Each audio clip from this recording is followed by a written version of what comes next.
સાથે તેમના સુપુત્ર શ્રી સંગ્રામસિંહ રાઠવા, છોટાઉદેપુર નગરપાલિકાના પ્રમુખ, એપીએમસીના ડિરેક્ટર, ડેરીના ડિરેક્ટર, તેઓને પણ વિનંતી કરીશ, તેમને પણ આપણે સૌ તાળીઓના ગડગડાટથી વધાવીશું.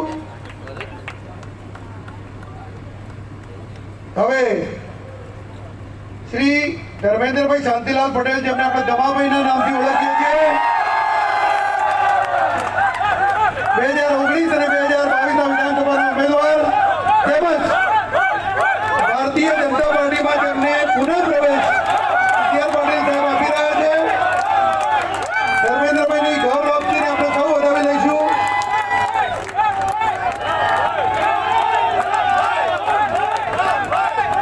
શ્રી કરણસિંહ તોમર, પ્રદેશ અધ્યક્ષ. અન્ય કારણ કશું નથી, એનું કારણ